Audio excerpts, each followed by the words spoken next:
नमस्कार, मैं एल के गौतम एडवोकेट।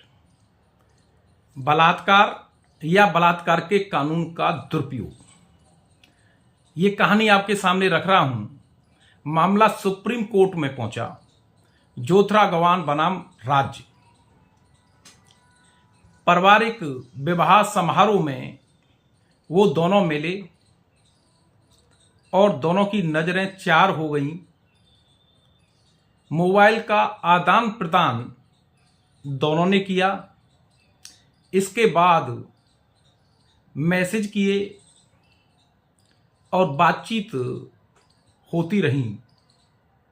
लड़के ने शादी करने की इच्छा लड़की से जाहिर की।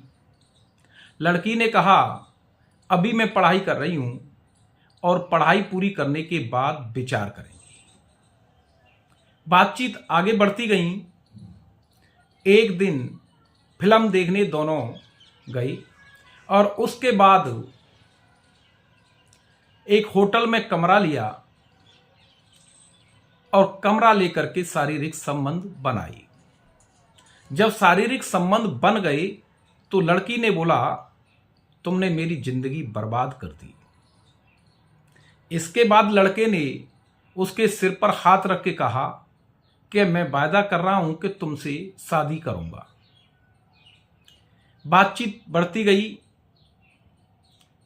इसके बाद फिर लड़की लड़के के बुलाने पर शादी की बात करेंगे उसी होटल में गई और होटल में जब पहुंचे तो लड़के ने कहा कि अभी शादी की बात नहीं करते, पहले शारीरिक संबंध बनाते हैं, उसके बाद बात करेंगे।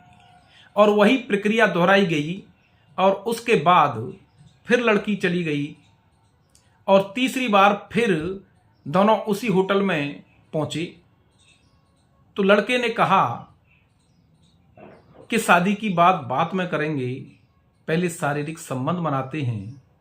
तो दोनों ने शारीरिक संबंध बनाई और शादी की बात उसके बावजूद भी कोई नहीं हुई।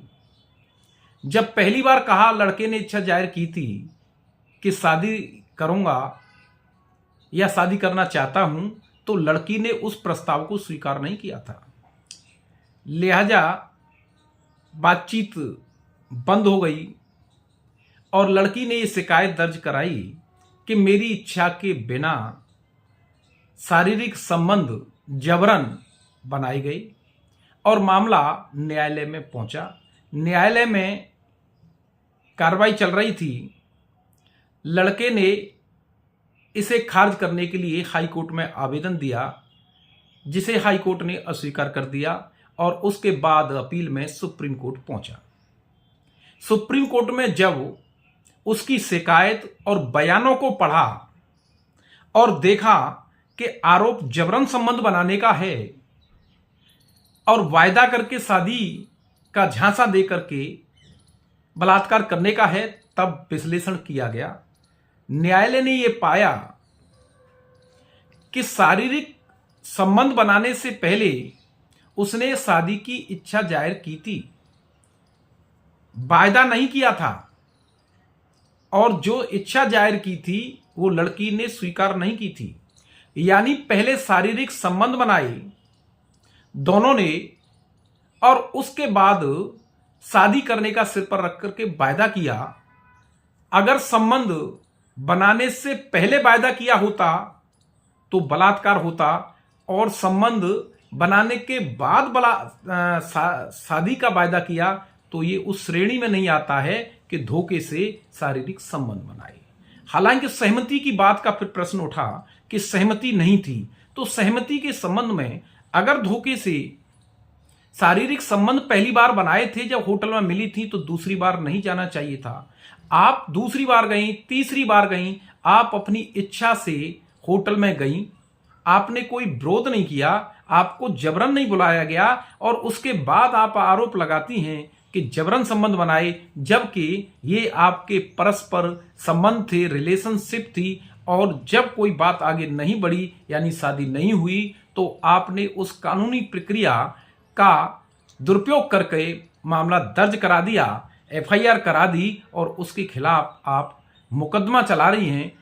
तो सुप्रीम कोर्ट ने यह पाया कि इस सहमति वाली बात पर कि उसकी सहमति नहीं थी तो भरोसा नहीं किया जा सकता है, विश्वसनीय नहीं है। ये दोनों के रिलेशनशिप का मामला है, प्रेम संबंधों का मामला है और कानून का ये दुरुपयोग है। ऐसे मुकदमे चलने नहीं चाहिए। जहां कहीं भी अति सर्वत्र वर्जते, अधिकतर मामले प्रेम संबंध के होते हैं लेकिन उन्हें रूप दे दिया जाता है बलात्कार का, और इसी तरह लोगों को परेशान किया जाता है। अगर आप झूठ ज्यादा लाएंगे और गलत चीजों को लाएंगे, सही बात जो है उसे छुपा करके, तो कानून अपना काम करेगा और मामला खारिज करके सेशन कोर्ट को निर्देश दिया कि कार्रवाई बंद की जाए, ये बलात्कार नहीं है। ये सुप्रीम कोर्ट के निर्णय पर आप 24 मार्च 2025 को हुआ है। आप अपनी राय कमेंट के माध्यम से अवश्य रखें। बहुत बहुत धन्यवाद।